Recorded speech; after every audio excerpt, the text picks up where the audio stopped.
Welcome students. আজকে আমরা লগের আরও 4খানা প্রবলেম দেখব। এর আগে আমরা 6খানা প্রবলেম দেখেছি, আজকে আমরা 4খানা প্রবলেম আরও দেখব। এবং তোমাদের কাছে কিন্তু বারবার এই রিকোয়েস্টটা রইল যে তোমরা যদি কোথাও বুঝতে না পারো তাহলে কিন্তু আমাদেরকে অবশ্যই কমেন্টে জিজ্ঞেস করো, আমরা তোমাদের সমস্ত রকম ডাউটস ক্ল্যারিফিকেশনের চেষ্টা করব। তো চলো ডাইরেক্ট শুরু করি। তো চলো 7 নম্বর প্রবলেমটা কি বলেছে একটু দেখি। বলছে লগ ই বেস এক্স, লগ ই বেস 1 + x = 0, এইটাকে কীরকমভাবে এক্সপ্রেস করা যায়। বলে 4টে অপশান ছিল, আমি অপশানটা ইচ্ছা করেই দিইনি। দেখো প্রবলেমটা কীরকমভাবে হবে। এখানে দেখো কি আছে, লগ বেস ই এক্স প্লাস লগ বেস ই 1 + x, এটা ইকুয়াল টু আছে 0। এবার ভালো করে দেখো তো, ই বেসের লগ আছে, দুটোরই বেস আছে ই, আর মাঝখানে একটা প্লাস দেওয়া আছে, তাহলে আমরা লিখতে পারি না লগ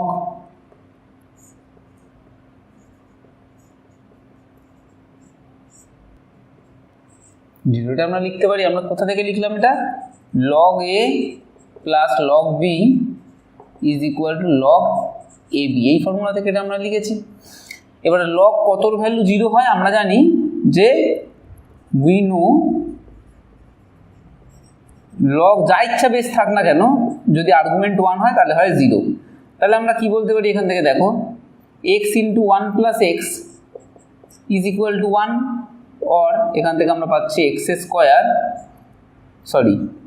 ঠিকই আছে, x² + x ইকুয়াল টু 1 বা x² + x - 1 is equal two 0।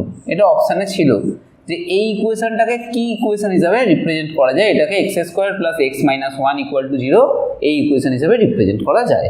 ওকে, চলো এবারে আমরা দেখি 8 নম্বর প্রবলেমটা কি বলেছে। আমাদের বলেছে দেখো log 2 base 3 equal to x যদি হয় তাহলে লগ 8 বেস 27 ইকুয়াল টু কত। দেখি লগ বেস আছে 8 27, এটাকে আমরা এরকম লিখতে পারি, দেখো লগ 27/লগ 8, এটা আমরা জানি যে একবার 27 লিখবো একবার 8 লিখবো, এখানে যা ইচ্ছা কিছু বেস রাখবো, কোনো অসুবিধা নেই। যেহেতু 8 বেস 27 আছে, আর্গুমেন্টটাকে ওপরে লেখা যায় আর বেসটাকে নিচে এরকমভাবে লেখা যায়। আচ্ছা, এটা এরকমভাবে লেখা যাবে না, লগ 3³/লগ 2³ অবশ্যই লেখা যাবে। তাহলে এইটা ইকুয়াল টু আমরা লিখতে পারি, আবার পাওয়ারটা আগে চলে আসবে, সুতরাং 3log 3/3log 2। এখানে আবার 3 ক্যান্সেল হয়ে যাবে, তাহলে এখানে পড়ে থাকবে log 3/log 2। তার মানে এটাকে এরকমভাবে লেখা যাবে log 3 আর বেস 2, আর log 3 আর বেস 2 সেটা সমান x, তার মানে এটা সমান কি হয়ে যাবে, x হয়ে যাবে। তাহলে এখান থেকে আমরা আনসার কি পেলাম, log base 8 27, that is equal two আমার হয়ে গেল x। আশা করছি বুঝতে পেরেছো।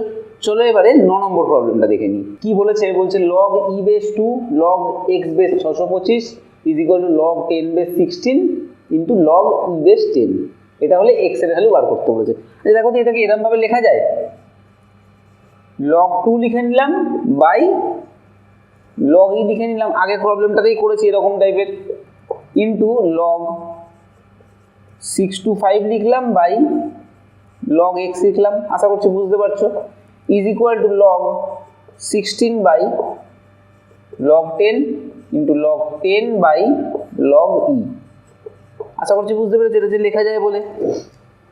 এবার দেখো এই পাশ থেকে একটা log e, এই পাশ থেকে একটা log e ক্যান্সেল হলো, এখান থেকে log 10 এখান থেকে log 10 ক্যান্সেল হলো, আর 625 মানে তোমরা করে নেবে, দেখে নেবে একটুখানি, এটা মানে হচ্ছে 5⁴, আর 16 মানে হচ্ছে 2⁴। এটা যদি একটু না জানো তাহলে তোমরা একটু ফ্যাক্টরাইজ করে দেখে নেবে। তাহলে এখান থেকে আমরা কি পাচ্ছি, log 2 log 5⁴ by log x equal to log 2⁴। এবার আমরা জানি পাওয়ারটা যদি থাকে এইখানে তাহলে পাওয়ারটা log এর আগে চলে আসে, এখানেও এটা আগে চলে আসবে। তাহলে অর এখান থেকে আমরা বলতে পারি, দেখো log 2 into 4log 5/log x is equal two 4log 2। আশা করছি বুঝতে পেরে গেছো। এবার দেখি তো আবার কি কি কাটাকাটি যাচ্ছে। এই পাশ থেকে দেখো log 2 বাদ চলে যাচ্ছে, এই পাশ থেকে দেখো 4 বাদ চলে যাচ্ছে। তাহলে আমার পড়ে থাকছে কি, আমার পড়ে থাকছে or log 5/log x equal two 1। এটাকে এই পাশে নিয়ে চলে গেলে log 5 equal to log x, সুতরাং কি হয়ে যাচ্ছে আমার log x is equal to log 5, তাহলে দুপাশেই লগ আছে, তাহলে মানে অতএব কি হয়ে যাবে, x = 5 হয়ে যাবে। আমাদের x এর ভ্যালু বার করতে দিয়েছিল, তাহলে x = আমাদের হয়ে গেল 5। তাহলে 9 নম্বর প্রবলেমটা আমরা বুঝে গেলাম। আজকের ক্লাসে আরও একখানা প্রবলেম আমরা দেখবো। তাহলে আজকের ক্লাসের লাস্ট প্রবলেমটা দেখে নিই, 10 নম্বর প্রবলেম। কি বলছে, log base 2 x² = 2 হলে x এর ভ্যালু কত? এটা আমরা কি করে দেখবো একটু দেখি। দেখো এই ফর্মুলাটা আমরা জানি না, ধরো log a base b = x আছে, এখান থেকে যদি আমাকে বলে b সমান কত, তাহলে এটা a⁴ x হয়ে যাবে না?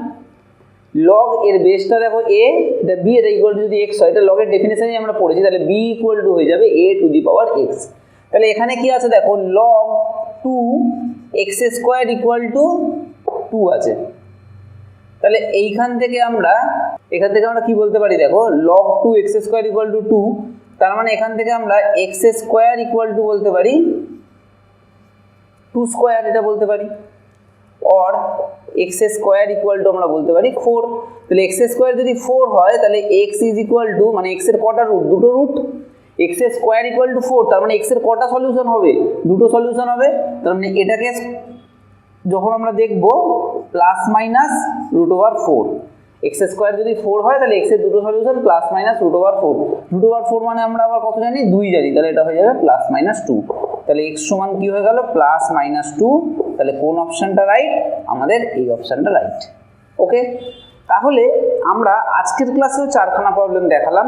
টোটাল প্রথমের একটা ক্লাসে 2টো, তারপরে 4টে, তারপরে 4টে, 10খানা প্রবলেম কিন্তু আমি দেখালাম। মানে আমি বারবার করে তোমাদেরকে বলছি যে আমি যে প্রবলেমগুলো এখানে দেখাচ্ছি ওইগুলোই তোমরা বারবার করে ট্রাই করবে, এই ধরনের প্রবলেমই কিন্তু এক্সামে আসবে। আজকের ক্লাস এখানে শেষ করছি, নেক্সট ক্লাসে আরও কিছু লগের প্রবলেম আমরা দেখব।